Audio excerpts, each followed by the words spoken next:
دنیا کې یو بل رشتہ ده هغه ته موږ او تاسو مور وایو چې هر انسان ورسره مینه ساتي او دا یو فطري محبت دی راشه وګوره د هغه عاشقانو کردار وګوره چې کله مور دا د رسول الله مبارک مخې ته ولاړه ده چې دغه عاشقانو کوم جواب ورکړی دی سعد ابن ابي وقاص رضی الله عنه مبارک دغه مبارک چې کله ایمان وروړو هغه ابتدایي دور کې سعد ابن ابي وقاص هغه شخصیت دی چې د اسلام لپاره وینا دا سات صاحب اول تو کړی دا د اسلام لپاره اولنې غشې دا سات صاحب جوړ کړی دی د اسلام لپاره اولنې غشې وشتم سات صاحب دی او د احد په موقع باندې رسول الله مبارک ورته یو غشې ورکړي سات صاحب ولي 1000 غشې وشتلي او هر غشې سره رسول الله دعا کوي یا الہ العالمین دغه غشې په یو خپل دشمن باندې ور مخامخ کا او هر یو غشې سره محبوب علیہ السلام یو عجیب جمله وایي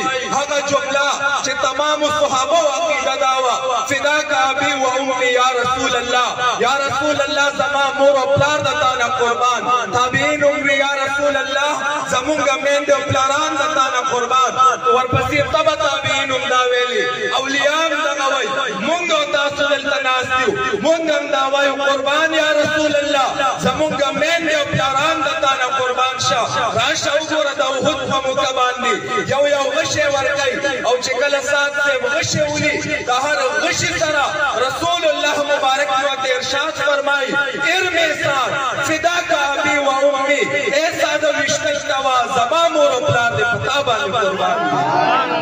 هغه سعد کله چې ایمان راوړو د مور چې کوم علاج د مور کافره ده د مور او پلار سره انتهایی مینه لرله داسې مینه به وه چې کله به کفارو خپل بچي ته د والدینو محبت زده کولو وایي داسې جوړ شه لکه څنګه چې سعد دی دغه سعد چې کله ایمان راوړو مور ته پته ولګېده مور وایي دا څه ګرانه خبره نه ده نن به سعد راشي زه به ورته ووایم نن نه بعد به د رسول الله دربار ته نه ځي هغه به وایي زه حاضر یم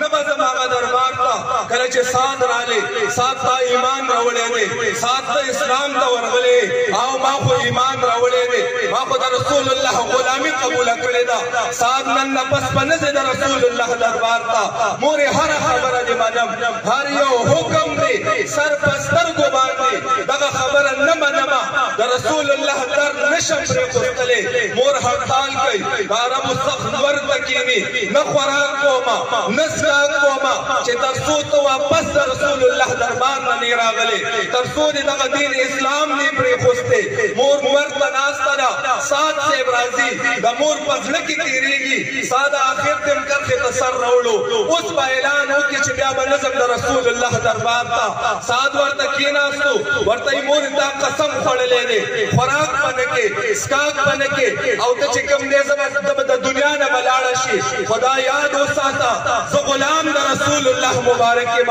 دا خو صرف ستا یو ستا ده دا خو صرف ستا یو وجود دی دا خو صرف ستا یو روح دی او تا په دې قسم خوړلی دی یو روح نه د هر وجود د هر یو ویښته په بدله کې که یو روح تا ته میلو شي او ته په هر روح قسم خورې چې ستا ده راوړه زه به مړه شمه نو دغه ځای کې به درته دا زوی ناست دي دا سعد به درته ناست دي یو روح به درنه وځي خو مورې زه درد رسول الله نشم پرېښودلی